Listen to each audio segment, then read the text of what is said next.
Uummanni achitti jiru kuni uummata achitti ilmoo dhale, uummata qabeenya guddaa qabu, uummata Itoophiyaa keessaa wanta kan qabnedha. Uummata lafa wayii Oromiyaa keessaa hin qabne.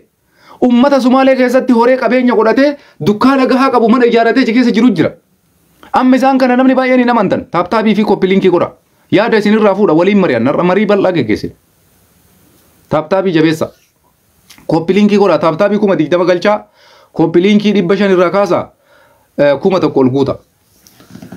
Gatii kanaaf jecha obboleewwan kiyya. Lolli akka marattuuyyuu waan hafuu hedduu natti hin fakkaatu. Isa kana waa'ee Oromoo fi Sumaalee jidduutti hubannaa hawaasa keenyaaf akka ta'uuf waan kana kaasee jechuudha. Uummanni Sumaalee keessa jiru uummata har'aa biyya Ahmad baqateetiin Sumaaleetti galee miti. Uummanni Sumaalee keessa jiru uummanni Oromoo uummata Mangistuu Hayilamaariyaam Hayilasillaasee irraa kaasee Mallasiin dabalatee Hayilamaariyaam Dassaaleenyi dabalatee uummata haqarraatitti Sumaalee keessa jiraatu kana maqaa Abiyyiitti gaddeebistanii Nasraan akkas jettee Oromoon Sumaalee keessa jirtu irratti situ du'a ajaje warra ati jettu of gowwoomsaa jirtaati. Uummanni Sumaalee keessa jiru Nasraan wal quban qabu. Uummata mootummaa kanaan wal quban qabne uummata mootummaa Sumaalee deeggaru malee uummata Abiyyii deeggaruu miti kan akkasii fudhachuu qabdan. Kanaaf jecha Nasratu kana godhee isitu uummata keenyarra kana kaasee manaamina. Isin yeroo takkaaf ittiin oseensifattanii namni isin laalee ajandaa garaagaraa ittiin foloo sabasabuudhaaf bareeda. Garuu faaktii yoo sitti hime uummanni irra Sumaalee keessa jiru uummata Hayilasillaasee irraa kaasee zamana abbaa Waaqoon guutuufaa qabsa'an jaarraa abbaa Gadaafaa Mallas Zeenaawii haga har'aatitti achi jirudha. Uummata waggaa 5 kana keessa Abiyyi jalaa qaqqaba. Uummanni waggaa 5tti Sumaalee dhaqee afaan Sumaalee dubbachuu hin danda'u. Hawaasni isin har'a quba itti qabdan kuni hawaasa Sumaaleen akkatti wal keessa ture waggaa meeqa achi jiraatedha. Kana haala kanaan hubachuun gaariidha jechuudha. Isa kanarraa gadi dabre Sumaaleen lola labsitee jirti akka walii galaatitti. Leenjii uummata illee jalqabanii jiran. Waraana isaanii leenjisuu jalqabanii jiran. Uummata walitti qabanii leenjisuu jalqabanii jiran. Itoophiyaadhaan hin lollaa Abiyyi Ahmadiin loluudhaaf qophoofne jedhanii ibsa baasee jira. Wajji guddaa ministeerri isaanii kuni maaliif ta'e? Itoophiyaan isiniin lolla jettee ni jirti Sumaaleedhaan? No, hin jenne. Itoophiyaan waliigaltee akka goote Sumaaleelaandii waliin. Sumaaleelaandii waggaa 33 kophaa isiititti. Kophaa isiitti baasaboora qabdu kophaa isiitti mootummaa filattu kophaa isiitti dandeettee jiraattu har'a mootummaa Itoophiyaatii fi Sumaaleelaandii walii galanii waliin misoomna jedhan jechuu irratti nuti Abiyyiin lolla Itoophiyaan lolla mootummaa Itoophiyaatiin lolla jechuu Sumaalee taanaan baay'ee na dhibe kun kanarratti baay'ee na dhibe. Kun ammoo maaliif ta'aa jira? Sumaaleen ammoo dhugumatti Itoophiyaan loluu dandeessi. Maaliif sadarkaa kanatti har'a Sumaalee waggaa 33 guutu Sumaalee ofii isiitii filannoo gaggeessitu har'a Itoophiyaan walii galtee isiin humnaan mootummaan Sumaalee kun maaliif hin lolla jedhee sadarkaa kanatti waan akkanaa godhuu dalqabe. Humna akkasii hoo qaba isa jedhuuf gaafii namoota baay'eeti. Warri Sumaalee keessa jiru gariin no Sumaaleen hin dandeessu. Ofii isiitiiyyuu Alshabaabiinuu hin dandeessu. Ofii isiitiiyyuu gosaa wal qoodde garaagarana guyyarraa walitti dhukaasaa oolti ka jedhu informeeshinni ba'ullee hin jira. Dubbiin gaafa akka biyyaatti deebite akkasii hin jira. Biyyaaf gaafa biyya tokkoof biyyi biraa wal lolu sadarkaa sanii miti jechuudha. Amma isa kanarratti Sumaaleen Itoophiyaan loluudhaaf humna kana eessaa fiddee maaliif sadarkaa kanatti Itoophiyaa daffarte ka jedhuuf sitti maan na dhageeffadhu. Tokkoffarratti Sumaaleen afaan guuttattee Itoophiyaan lolla jechuu maaltu si dandeessisiise? Har'aa miti Sumaaleen jechuu gaafa Sumaaleen akka Sumaaleetitti jirtu gaafa Ziyaad Barree Sumaalee tana guutuu Sumaaleelaandii maarree osoo hin jenne akka biyya Sumaalee naashinaalitii walitti qabee gaafa Itoophiyaa irratti lola bane.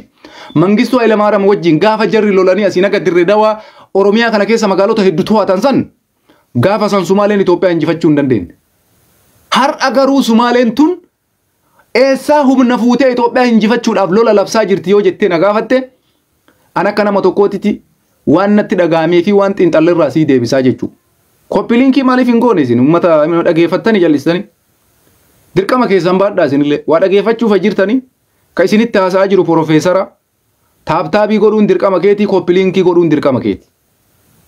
Si galtee anarra bishaan dhugaan jiru so bishaan hin dhugne afaan gogaa sitti haasa'aa jira jechuudha.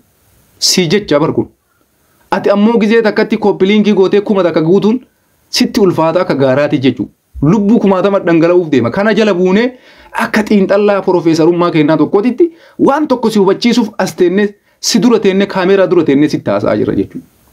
Fuula keenya keessa nu alaaltanii fi miti kaas baanee as ta'aa jirru. Sinii galaami waan dhufaa jiru jala buunee isinitti himuudhaaf jechuudha. Kanaaf koppiliinkii kana osoo ansi argu 1,000 guutii taaptaabii 20-30 galchi na hordofi gurra kee banadhu. Si galte fuula kiyyaa isin na laaltanii fi miti anas bahee kaameeraa dura kataa jiru. Yoo si galte si galti. Qabsaa'onni kenna gugurdaan har'a biyya nutti kennanii callisanii jiran. Biyya har'a nutu harkaa qaba bar. Ka akka Jawaar ka akka Jaal Daawud Ibsaa faati har'a callisan har'a taraan teenna jechuudha. Nutu dubbachuu qaba. Nutu isin kakaasuu qaba. Taagaayin har'a nuyi jechuudha sooshaal miidiyaa irratti. Quba qabdanii kana garuu. Kanaafi gaafa kun abbaa biyyee kanumatu abbaa biyyaa jedha Oromoo yoo mammaaku. Abboonni keenya kaleessa nuun dhaadataa turan. Gabrummaa hiddaan buqqifna yoo dadhabne ijoollee itti guddifna jedhan. Ijoolleen sun har'a ana fa'a bar. Jawaar fa'allee gahee isaanii taphatan. Mootummaa tokko kuffisan har'a hafuura baafataa jiran isa. Hafuura baafataa jiran aangoo harkaan gaatan aangoo Oromootu harkaa qaba. Waliigallee aangoo tana wajjin itti fayyadamuun suni dirqama kenna mara waliigaluun kenna jechuudha. Nuti ammoo xilaata nutti as deemaa jiru faannoo haa ta'u maarree haa ta'u akkamitti qolanna isa jedhuuf nutu jira jechuudha dhaloota kana. Maal jettan isin mee? Kiu jechuun amma jedhe sheeroobe.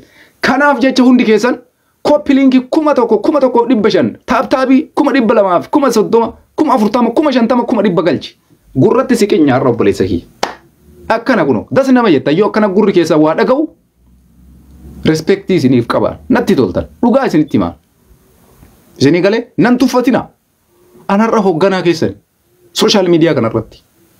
Jaalattus jibbitus liqimsi kan. Bakka waan ummata keenyaa ta'u bareechee waan beekuuf as taa'ee galgala ganama sabbar zeenaa siin jaabar. Sabbar zeena.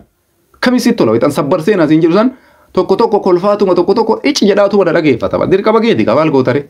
Gurra si buusa bar. Otomaatiin feene gurratti si darba oduu. Kanaaf jecha nu jajjabeessuun dirqama keessanii jechuudha. Liqimsaa fudhadha. Nu jajjabeessuun dirqama keessanii. Maal jettanis? Har'a Oromoon hundi callisee jira. Kun giftii isaa sabasabatee fataa jedhee kun aangoo isaa qoodatee fataa jedhee namnummaan irra odeeffannoo waqtaawaa sabbar zeenaa jedhee waa'ee keessan dubbatu ana beeta ana qofa har'a. Maal jettaati? OMN keessan ana har'a. Aljaziiraan keessan ana har'a. Rooyitariisiin keessan har'a. Bilenburgiin keessan har'a. BBC'n afaan Oromoo keessan har'a ana. Jaalattee jibbitee namni rakkoo deemaa jiru Oromoof Amaara keessatti addunyaa kanarratti odeeffannoo waqtaawaa gurra buusaa jiru akka miidiyaatiitti qoc godhee gurra siqachaa jiru ana qofa jechuudha. Sila har'a leenca 8-9 gadhiisuu qabda ture. Maal gootare? Hin beeytu ka. Guyyaa beeytu dhufaa jechuudha. Guyyaa beeytu takka dhufa. Si galtee isa kana galatooma hundi keessanuu amma ajandaa kiyyatti isinii deebi'a. Sumaaleen maaliif Itoophiyaan loluudhaaf murteessite? Humna kana eessaa fidde? Dhugumatti Sumaaleen osoo Itoophiyaan waraana isii achi keessa jiru waraanni Itoophiyaa kuma meeqa beekta? Ka Sumaaleelaandii keessatti Alshabaabii wajjin kokkee wal qabee Maqdashoo marsee Maqdashoo eegu pirezidaantii Sumaalee mataa isaa waraanni eegu waraana Itoophiyaa akka ta'e beektaniisi.